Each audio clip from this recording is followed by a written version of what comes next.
Welcome दोस्तों, कैसे आप सभी। उम्मीद करते हैं कि अच्छे होंगे। आज 5 दिसंबर 2022 सोमवार का दिन हो गया है। आज के मुख्य समाचार, बड़ी खबरें, देश और दुनिया के ताजा अपडेट लेकर हाजिर हो चुके हैं। सभी खबरें बहुत ही ज्यादा महत्वपूर्ण होने वाली हैं। अलग अलग राज्यों की ओर से, सरकारों की ओर से महत्वपूर्ण अपडेट, नए नियम, बड़ी घोषणा और बड़ा ऐलान की जानकारियां लेंगे। वीडियो को आप ध्यान से आखिर तक जरूर देखते रहिएगा और अगर आपको हमारा ये वीडियो अच्छा लगता है तो प्लीज वीडियो को लाइक कर दीजिएगा और अपने दोस्तों और मित्रों के साथ भी फेसबुक और व्हाट्सएप पर ज्यादा से ज्यादा शेयर कर दीजिएगा। तो आइए दोस्तों, बिना टाइम विलंब के शुरुआत करते हैं आज की पहली बड़ी खबर राजधानी दिल्ली को लेकर। दिल्ली नगर निगम के सभी 250 वार्डों के लिए रविवार को 5:30 बजे वोटिंग खत्म हो गई। चुनाव आयोग के मुताबिक इस बार करीब 50% मतदान हुआ है। हालांकि ये फाइनल आंकड़ा नहीं है, लेकिन मतदान का जो प्रतिशत है वो 50% के आसपास ही रहा। वही 2017 में 53.55% मतदान हुआ था, यानी कि पिछली बार से भी इस बार वोटिंग कम हुई है। अब नतीजे 7 दिसंबर को आएंगे। इस बार भारतीय जनता पार्टी और आम आदमी पार्टी के बीच कड़ा मुकाबला है। रविवार को शाम 5:30 बजे तक लगभग 50.47% वोटिंग दर्ज हुई है। चलिए आगे बढ़ते दोस्तों, बड़ी खबर दिल्ली को लेकर ही है। दिल्ली में निर्माण गतिविधियों पर रोक लगेगी। ग्रेप की तीसरी स्टेज लागू होने की नौबत आ गई है। AQI 400 के पार चला गया है। दिल्ली में जहरीली हो रही हवा को देखते हुए राष्ट्रीय राजधानी में निर्माण गतिविधियों पर फिलहाल रोक लगा दी गई है। दिल्ली का एयर क्वालिटी इंडेक्स AQI 400 के पार पहुंच गया है और ये AQI गंभीर श्रेणी में आता है, जिसके बाद अब दिल्ली में किसी भी तरह की निर्माण गतिविधियों के अलावा तोड़फोड़ पर भी रोक लग गई है। दिल्ली में ठंड धीरे धीरे रफ्तार पकड़ रही है। सुबह के वक्त कई इलाकों में कोहरा भी नजर आ रहा है। वहीं आपको बता दें, गुजरात में 14 जिले की कुल 93 सीटों पर 833 उम्मीदवार मैदान में है और दूसरे चरण की आज 5 दिसंबर को वोटिंग होने जा रही है।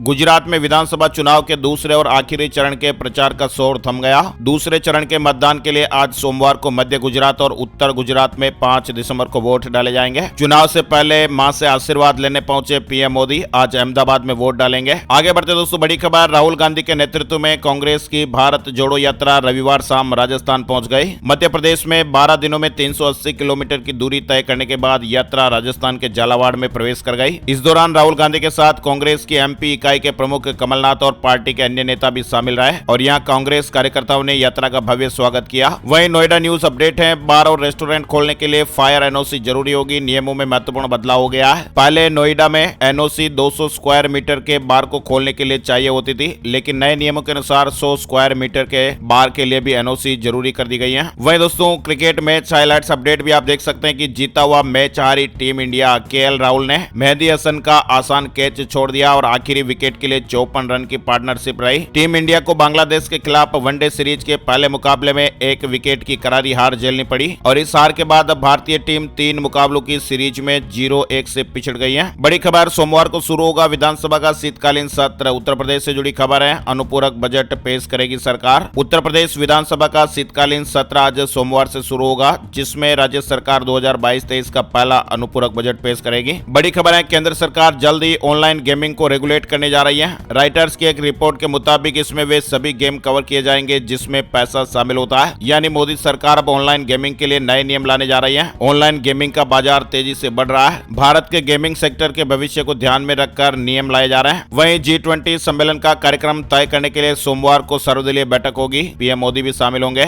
G20 सम्मेलन के तहत होने वाले कार्यक्रमों को लेकर अन्य पार्टियों के सुझावों पर चर्चा करने और तैयारियों को अंतिम रूप देने के लिए केंद्र सरकार ने सोमवार को सर्वदलीय बैठक बुलाई है। G20 सम्मेलन के तहत अगले साल सितंबर तक देश में कई कार्यक्रम होंगे। वहीं भारत की G20 अध्यक्षता पर राष्ट्रपति इमैनुअल मैक्रोन ने कहा, मेरे मित्र PM मोदी शांति के लिए हम सबको लाएंगे साथ। आपको बता दें, 1 दिसंबर 2022 को भारत ने आधिकारिक तौर पर G20 देशों की अध्यक्षता की शुरुआत कर दी है और इसका आरंभ गुरुवार को G20 यूनिवर्सिटी कनेक्ट कार्यक्रम से हुआ है। बड़ी खबर आगरा को लेकर आ रही है। ट्रेन की चपेट में आकर 15 गायों की कटकर मौत हो गई। रेलवे ट्रैक पर गोवंश ट्रेन की चपेट में आ गए। थाना मलपुरा क्षेत्र के जखोदा रेलवे पुल के नीचे रविवार की सुबह यह घटना हो गई और इसमें 15 गायों की दर्दनाक मौत हो गई। वहीं अब खुलेंगे अंकिता भंडारी केस के अनसुलझे राज। नार्को टेस्ट की तैयारी में जुट गई है पुलिस। अंकिता भंडारी हत्याकांड मामले में पुलिस जल्द ही आरोपियों का नार्को टेस्ट करा सकती है। मामले में पुलिस जांच पूरी हो चुकी है और अधिकारियों का कहना है कि नार्को समेत अन्य कार्रवाई के बाद कोर्ट में चार्जशीट दाखिल की जाएगी। वहीं भारत जोड़ो यात्रा के बाद कांग्रेस का हाथ से हाथ जोड़ो अभियान 26 जनवरी को आगाज होगा। कांग्रेस के महासचिव जयराम रमेश ने बताया कि कांग्रेस के राष्ट्रीय अध्यक्ष मल्लिकार्जुन खड़गे भी हाथ से हाथ जोड़ो में भाग लेंगे। इसके अलावा कांग्रेस पार्टी छत्तीसगढ़ के रायपुर में फरवरी के दूसरे हफ्ते में 3 दिनों का प्लेनरी सेशन करने जा रही है। इसमें युवा, बेरोजगारी प्रस्ताव, आर्थिक प्रस्ताव जैसे प्रस्ताव लाए जाएंगे। यह अभियान 26 जनवरी जनवरी को शुरू किया जाएगा। यात्रा 3 स्तर की होगी, जिले ब्लॉक लेवल पर यात्रा, जिले में अधिवेशन और राज्य में बड़ी यात्रा होगी। सैकड़ों लोगों की मौत के बाद झुकी ईरान सरकार 40 साल पुराना हिजाब कानून बदलने को तैयार। ईरान में हिजाब के खिलाफ 2 महीने से जारी आंदोलन में अब तक सैकड़ों लोगों की जानें जा चुकी हैं और अब ईरान की इस्लामिक सरकार लोगों की मंशा के आगे घुटने टेकने को तैयार हो रही है। रिपोर्ट्स के मुताबिक सरकार ने झुकने का मन बना लिया है। ईरान की सरकार ने 10 को पुराने इस कानून में बदलाव का विचार बना लिया है। आपको बता दें, अभी ईरान में महिलाओं के लिए हिजाब पहनना जरूरी है। अगर वे ऐसा नहीं करती है तो उनके खिलाफ कार्रवाई होती है। लेकिन अब ईरान सरकार 4 दशक पुराने हिजाब कानून में बदलाव को तैयार है। हालांकि ये स्पष्ट नहीं है कि इसमें क्या बदलाव होंगे। चलिए, बड़ी खबर आ रही है दोस्तों, लव जिहाद के खिलाफ नया कानून बनाया जाएगा। मुख्यमंत्री शिवराज सिंह चौहान ने इंदौर स्टेडियम में टंटिया मामा के बलिदान दिवस पर कहा कि प्रदेश में लव जिहाद को किसी भी हालत में पनपने नहीं दिया जाएगा। बड़ी खबर देश भर के आयकरदाताओं के लिए खुशखबरी है। आयकर विभाग ने बकाया कर के मुकाबले रिफंड एडजस्टमेंट करने की समय सीमा को कम कर दिया है और इससे करदाताओं को राहत मिलने की उम्मीद है। अब इस तरह के मामलों में अब 21 दिन में निर्णय करना होगा। माना जा रहा है कि इस फैसले से विभाग और आयकरदाता के बीच मुकदमेबाजी में कमी आएगी। हिमाचल प्रदेश में घूमने वाले पर्यटकों के लिए बड़ी खबर आई है। शिमला के होटल 8 दिसंबर तक फुल हो गए। विंटर सीजन की शुरुआत में 70% एडवांस बुकिंग हो गए। यूपी, दिल्ली और पंजाब से ज्यादा टूरिस्ट हैं। हिमाचल प्रदेश में विंटर सीजन में लोगों ने राजधानी शिमला के होटलों में 8 दिसंबर तक 70% बुकिंग करा ली है। बर्फबारी देखने के लिए विंटर सीजन में सैलानी हिमाचल का रुख कर रहे हैं। साथ ही एसबीआई चेयरमैन ने बड़ा बयान दिया है और कहा कि आने वाले समय में गेम चेंजर साबित होगा डिजिटल रूपी। 4 बैंकों से इस परियोजना की शुरुआत हो गई है। पायलट प्रोजेक्ट पर इस तरह की नई स्कीम चालू की गई है। SBI bank, ICICI bank, yes bank और आईडीएफसी बैंक डिजिटल रुपए की सुविधा दे रहे हैं। 9 और शहरों में डिजिटल रुपए की शुरुआत जल्दी होगी। वही दोस्तों, सभी एंड्रॉइड यूजर्स को मिल रहे हैं 6 नए फीचर्स। लिस्ट देखकर आप भी जरूर खुश हो जाएंगे। गूगल ने अपने मोबाइल ऑपरेटिंग सिस्टम एंड्रॉइड के लिए नए फीचर्स की घोषणा की है, जिसकी मदद से मोबाइल फोन इस्तेमाल करने वालों का अनुभव पूरी तरह बदल जाएगा और ये फीचर्स अगले कुछ ही महीनों में आपको मिलने वाला है। यानी आपका एंड्रॉइड ऑपरेटिंग सिस्टम में आपको नई और सुविधाएं मिलेगी। मुआवजा न लेने पर भू अधिग्रहण को रद्द करना गलत। सुप्रीम कोर्ट ने अपने फैसले में बड़ी बातें कही हैं। सुप्रीम कोर्ट ने पुराने कानून के तहत भूमि अधिग्रहण की कार्रवाई के मामलों में संशय के बादल हटाते हुए हाई कोर्ट के 10 से ज्यादा फैसलों को निरस्त कर दिया है। हाई कोर्ट ने 1894 के पुराने कानून के तहत ली गई भूमि के मामलों में अधिग्रहण की कार्रवाई को समाप्त कर दिया था और नए कानून 2013 के तहत बढ़ा हुआ मुआवजा देने के आदेश दिए थे। वही दोस्तों,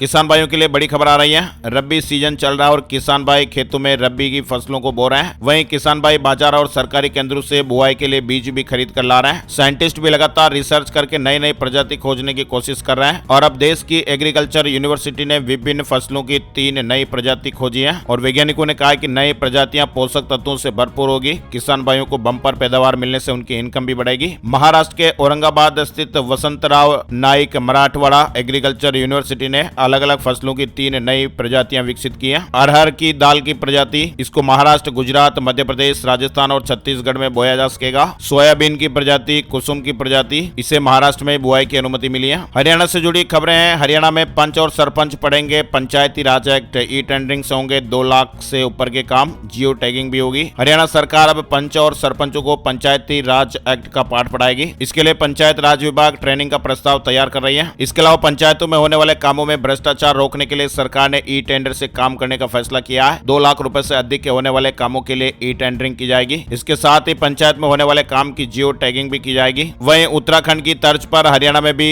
यूनिफॉर्म सिविल कोड लागू हो सकता है। हरियाणा सरकार यूसीसी पर अध्ययन कर रही है। जिन जिन प्रदेशों में इसे लागू किया गया है या फिर जिन प्रदेशों में लागू करने की योजना है, सरकार उनसे भी सुझाव ले रही है। हरियाणा के गृह मंत्री अनिल विज ने कहा कि हम यूसीसी पर अध्ययन करा रहे हैं और अध्ययन करने के बाद सरकार इस पर फैसला लेगी। वहीं दोस्तों, एक बड़ी दुखदायी खबर आप देख सकते हैं। लखनऊ के मलिहाबाद स्थित भदवाना गांव में एक हैरान कर देने वाला मामला सामने आया है। एक ऐसा हादसा हो गया जिससे चंद सेकंड पहले हंसते मुस्कुराते जश्न मनाते लोग मातम में डूब गए। यहाँ पर शादी के स्टेज पर वरमाला के दौरान ही दुल्हन की मौत हो गई। अस्पताल ले जाया गया। यहाँ पर डॉक्टरों ने हार्ट अटैक की आशंका जताकर डॉक्टरों ने मेडिकल कॉलेज जाने की सलाह दी और मृत करार दिया गया। कार्डियोलॉजिस्ट दिल में इलेक्ट्रिक शॉर्ट सर्किट की आशंका मान रहे हैं। ये अत्यधिक डर, खुशी, दुख या घबराहट से पनप सकती है जो बिना मौका दिए जान ले सकता है। वह दोस्तों, करोड़ों की नकली दवाएं बरामद हुई हैं। ब्रांडेड नाम यूज कर रहे थे। देश भर में अलर्ट जारी हुआ है। देश में नकली दवाइयों के रैकेट का भंडाफोड़ हुआ है। मौसम विभाग का तमिलनाडु में 8 से 10 दिसंबर में भारी बारिश का अलर्ट है। तेज हवाएं चलने की भी खबर है। फास्टैग से भी पार्किंग का भुगतान हो पाएगा पहली बार। जम्मू कश्मीर में FASTag based parking management system सामान्य बस स्टैंड पर शुरू हो गया है। यानी अब फास्टैग का इस्तेमाल टोल टैक्स भरने के साथ साथ पार्किंग का शुल्क भुगतान करने के लिए भी किया जा सकेगा। जाएगा। दिल्ली मॉडल पर चलेगा यूपी। अब स्कूलों में लड़कियों को दी जाएगी व्यावसायिक ट्रेनिंग। स्कूलों में जल्द ही प्रशिक्षण शुरू किया जाएगा। पंजीकरण प्रक्रिया शुरू हो गई है। योगी सरकार अब सरकारी स्कूलों में लड़कियों को व्यावसायिक ट्रेनिंग देकर आत्मनिर्भर बनाने में मदद करेगी और ये पहल राज्य के टॉप स्कूल कस्तूरबा बालिका विद्यालयों में शुरू होगी। वहीं 3 साल के लिए नियुक्त महिला डॉक्टर को भी मिलेगा मातृत्व अवकाश। कोर्ट के निर्देश के बाद सरकार ने फैसला लिया है। बिहार को लेकर यह बड़ी खबर आ रही है। प्रदेश में डॉक्टरों की कमी को दूर करने के लिए स्वास्थ्य विभाग के निर्देश पर महिला डॉक्टर भी तैनात है। 3 वर्ष की सेवा में तैनात इन डॉक्टरों को भी सरकार ने अन्य डॉक्टरों की भांति मातृत्व अवकाश का लाभ देने का फैसला किया है। वहीं अगर पूरे साल इंश्योरेंस पर नहीं किया कोई दावा तो मिलेगा no claim bonus. Policy holder जब पूरे साल अपने इंश्योरेंस पर किसी भी तरह का दावा नहीं करता तो उसे नो क्लेम बोनस मिलता है। No claim bonus policy holder को साल के आखिर में मिलता है। ये रकम बीमा कवरेज राशि में जुड़ जाती है, यानी इसे आप एक रिवॉर्ड की तरह देख सकते हैं। वहीं सीकर हत्याकांड से जुड़ी खबर है राजस्थान को लेकर। राजू ठेठ पर गोलियां बरसाने वाले 5 आरोपी गिरफ्तार कर लिए गए हैं। गैंगस्टर राजू ठेठ हत्याकांड में पुलिस के हाथ बड़ी सफलता लगी है। सीएम अशोक गहलोत ने भी ट्वीट किया है। वहीं नीलांचल एक्सप्रेस में जान गंवाने वाले हरिकेश के परिजनों को 5 लाख रुपए दिए जाएंगे। रेल मंत्री ने यह घोषणा की है। अलीगढ़ के पास डावर स्टेशन पर गले में सब्बल घुसने से युवक की जान चली गई थी। इसमें मुआवजे को रिवाइज किया गया है। परिजनों को 5 लाख रुपए का मुआवजा दिया जाएगा। साथ ही दोस्तों अपडेट खबर है, नोएडा में चिल्ला बॉर्डर से महामाया फ्लाईओवर तक सड़क चौड़ी होगी। नोएडा आने वाले लोगों को जाम से बचाने के लिए चिल्ला बॉर्डर से महामाया फ्लाईओवर और डीएनडी लूप के आसपास सड़क चौड़ी की जाएगी। नोएडा प्राधिकरण ने सर्वे शुरू कर दिया है। वहीं इंडोनेशिया के माउंट सेमेरो में फिर से ज्वालामुखी विस्फोट हो गया। हवा में राख का एक विशाल गुब्बार देखने को मिल रहा है। नितिन गडकरी जी ने एक बड़ा ऐलान किया है। नए साल पर वाहन खरीदने वालों की चांदी चांदी हो सकती है। अगर आप भी नए साल पर कोई वाहन खरीदने का प्लान बना रहे हैं तो ये बड़ी खबर है। इलेक्ट्रिक व्हीकल खरीदने वालों की मौज हो जाएगी। राज्य सरकार की तरह केंद्र सरकार भी अब देश में इलेक्ट्रिक वाहनों को बढ़ावा देने के लिए कई प्लान बना रही है। नितिन गडकरी जी ने कहा है कि अब जल्द ही इलेक्ट्रिक व्हीकल का बूम आने वाला है। इसके अलावा दोस्तों एक बड़ी अपडेट खबर है। आंध्र प्रदेश के पश्चिम गोदावरी के खेत में शनिवार को एक बोरवेल की खुदाई में 18 सोने के सिक्के मिले हैं। वहीं केंद्रीय विद्यालय संगठन में 6990 टीजीटी और पीजीटी शिक्षक और अन्य पदों पर भर्ती हो रही है। 5 दिसंबर से आवेदन शुरू हो जाएंगे। लेटेस्ट गवर्नमेंट जॉब से जुड़ा ये अपडेट है। वहीं झारखंड से जुड़ी खबर है। 25,996 शिक्षक नियुक्ति में अब ईडब्ल्यूएस का पैंच फंस गया है। उत्तराखंड न्यूज अपडेट में युवाओं को अब गांव में मिलेगी नौकरी। पंचायती राज विभाग 15,000 रुपए मानदेय देगा। पंचायती राज विभाग प्रत्येक पंचायत में एक कर्मचारी नियुक्त करने जा रहा है। आउटसोर्स के जरिए नियुक्त होने वाले इन कर्मचारियों को मासिक 15,000 रुपए का मानदेय प्राप्त होगा। ग्राम सभा में होने वाले कामों की देखरेख के लिए सरकार ने युवाओं को रोजगार देने का निर्णय लिया है। बेरोजगारों के लिए बड़ी खुशखबर है। यदि आवेदन करने वाला युवा उसी गांव का है जहां आवेदन कर रहा है तो उसे प्राथमिकता दी जाएगी। उत्तराखंड में अब प्रत्येक पंचायत में एक कर्मचारी नियुक्त होगा। साथ ही अपडेट खबर, हमारे देश में बीते 24 घंटे में कोरोना वायरस के 226 नए मामले सामने आए हैं। एक व्यक्ति ने जान गंवाई है। कोरोना के मामलों को लेकर ये राहत की खबर है। बीते 24 घंटे में 226 नए मामले सामने आए हैं। आइए दोस्तों बात कर लेते हैं वेदर न्यूज एंड एनालिसिस में। संपूर्ण भारत का आज 5 दिसंबर 2022 का मौसम पूर्वानुमान। मौसम की जानकारी का ताजा अपडेट आ चुका है। स्काईमेट वेदर अपडेट के मुताबिक अगले 24 घंटों के दौरान अंडमान और निकोबार द्वीप समूह में हल्के से मध्यम बारिश के साथ ही कुछ स्थानों पर भारी बरसात भी हो सकती है। दक्षिण अंडमान सागर के ऊपर समुद्र की स्थिति खराब रहेगी। हवा की गति 40 से 50 किलोमीटर प्रति घंटे हो सकती है और ये स्पीड 60 किलोमीटर प्रति घंटे के आसपास भी पहुंच सकती है। तमिलनाडु और केरल के कुछ इलाकों में हल्की से मध्यम बरसात होने का अनुमान है। दक्षिण तटीय आंध्र प्रदेश और लक्षद्वीप में हल्की बारिश होने का अनुमान है। तो दोस्तों आज के मुख्य समाचार में फिलहाल बस इतनी खबरें। अगर आपको हमारा प्रयास अच्छा लगा तो प्लीज वीडियो को लाइक और शेयर जरूर कर दीजिएगा। अपने दोस्तों और मित्रों के साथ फेसबुक और व्हाट्सएप पर जरूर शेयर कर दीजिएगा। Thank you, take care, good bye, जय हिंद, जय भारत, वंदे मातरम।